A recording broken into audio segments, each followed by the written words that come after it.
So my friends, దయచేసి నేను ఈ పత్రికా ముఖంగా మీడియా ముఖంగా నేను మన వాళ్ళకి చెప్పేది ఏంటిదంటే, ఒక గొప్ప సందేశాత్మకమైనటువంటి సినిమాలను మనం ప్రోత్సహిద్దాం.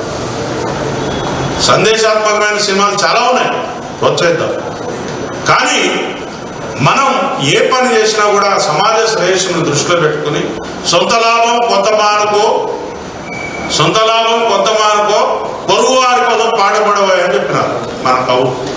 అది చదువుకోండి, నేర్చుకో, సబ్జెక్ట్ నేర్చుకో. నువ్వు గొప్పగా నీకు హావభావాలు ప్రకటించడం రాదు, నటించడం రాదు, చచ్చిపోయిన మనిషి గురించి చెప్పడం నీకు అంతకంటే రాదు. నువ్వు ఎట్లా నటుడు అయినా నాకు అర్థం కాదు.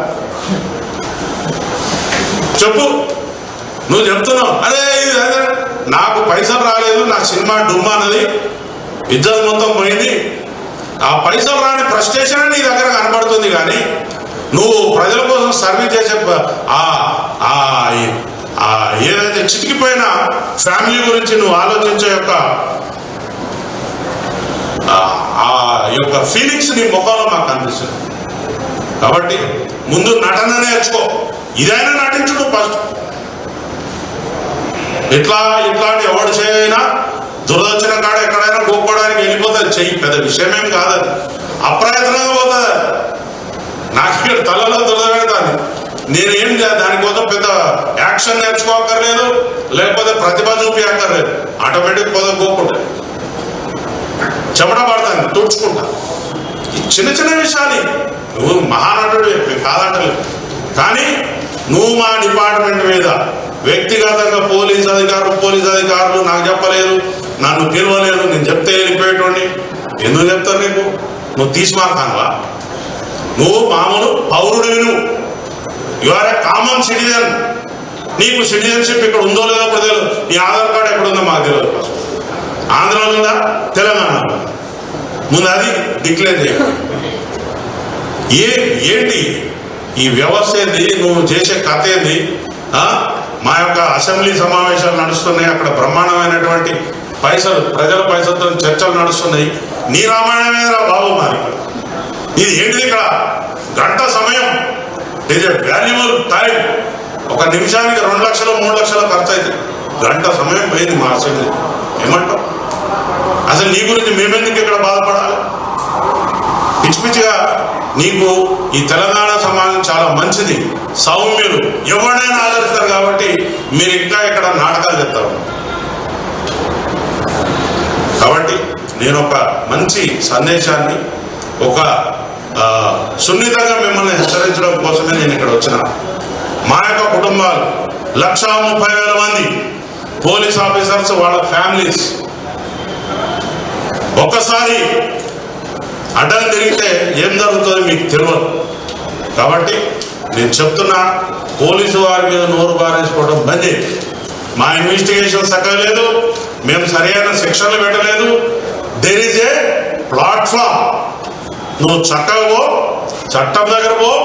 వీళ్ళు సరి అయినటువంటి నా మీద అభియోగాలు పెట్టలేదు కాబట్టి దాన్ని రద్దు చేయించుకున్న తర్వాత నీకు ఇంకా బాగా కసి కోపం ఉంటే వారి మీద డిఫెమేషన్స్ ఉంటాయి. కానీ అడ్డదిడ్డంగా పోలీస్ అధికారులు జోలికి వస్తే మాత్రం ఇందాక నేను చెప్పినట్టు కట్ రీల్స్ కట్ అవుతాయి. సీదా చెప్తున్నా, రీల్స్ కట్ అవుతాయి. ఇన్ని రోజులు మేము వేచి చూసినాం. ఇంకా కొంతమందికి చెప్తున్నా నేను, పోలీస్ ఆఫీసర్లను లంచోడగా వాడేవాడు, వీడేవాడు, దొమ్మి కొద్దాం, అది చేద్దాం అనుకున్న పెద్ద మనుషులకు కూడా రీల్స్ కట్ అవుతాయి. మేము టాలరేట్ చేసే స్థితిలో లేవు. Be careful in future. చట్టం ఏదైతే పోలీస్ ఆఫీసర్ చేస్తాడో ఆ చట్టంలో నీకు ఎటువంటి నొప్పి కలిగినా, నీకు చాలా ఏజెన్సీస్ ఉన్నాయి, వేదికలు ఉన్నాయి, మీరు ఆ ప్రదేశాలలో పోయి ఈ పోలీసు మీద యాక్షన్ తీసుకోండి చెప్పొచ్చు. కానీ అంత పని చేసి దగ్గర 10,000 మంది క్రౌడ్ ఉన్నది, 50 మంది కూడా లేరు అక్కడ ఆఫీసర్స్. మొత్తం నీకు పోలీసులతో వచ్చి నీకు అక్కడ పనిచేస్తున్న తర్వాత కూడా నువ్వు పోలీసుల్ని కించపరిచినట్టు మాట్లాడుతున్నావు అని అంటే నువ్వు ఏమన్నా నీకు దమాకు ఉండి మాట్లాడుతున్నావా, దమాకు లేక మాట్లాడుతున్నావా, లేకపోతే సామాజిక స్పృహ ఉన్నదా, చట్టం చదువుకున్నావా? ప్రతి ఒక్క పౌరుని బాధ్యత రాజ్యాంగం గురించి తెలుసుకోవడం, చట్టం గురించి తెలుసుకోవడం. చిన్న చిన్న విషయాలు కూడా మీరు ముందేసుకొని ఎవరిని బ్లేమ్ చేద్దాం అనుకుంటున్నారు, ఎలా బయటపడదాం అనుకుంటున్నారు? This is not the way.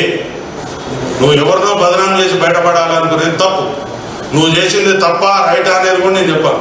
ఎందుకంటే నీ విజ్ఞప్తి వదిలేస్తా, నీ దగ్గర ఉన్న చట్టాన్ని నడిపించే న్యాయవాదులు మీ దగ్గర ఉన్నారు, వారు చెప్తారు. అంతేగాని కోర్టు ఏం చెప్పింది, కోర్టు విషయాన్ని మాట్లాడకూడదు. కానీ ఏం చెప్పింది? నీ కోర్టు కేసు తీసేసిందా? తీసేస్తే మరి మంచిగా హ్యాపీగా తెలియదు. తీసేసినాక మాత్రం నువ్వు ముద్దాయి కదా, ముద్దాయి ఏం చేయాలి? నీకు రెగ్యులర్ బెయిల్ కూడా కాదు, ఇంటర్మ్ బెయిల్. నువ్వు దాన్ని చూసుకుని నాకు అంత స్వేచ్ఛ వచ్చేసింది అనుకోవద్దు. You are under the clutches of లా.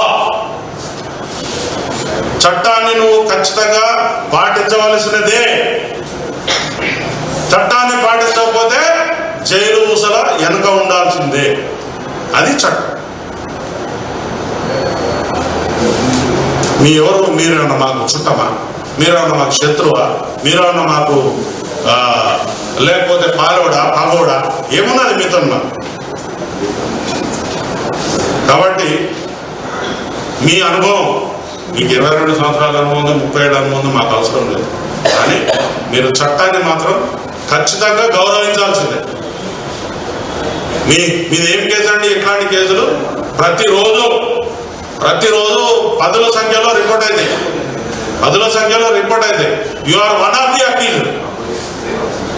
ఇట్లాంటి కేసులో నువ్వు ఒక నేరస్తుడివి మాత్రమే.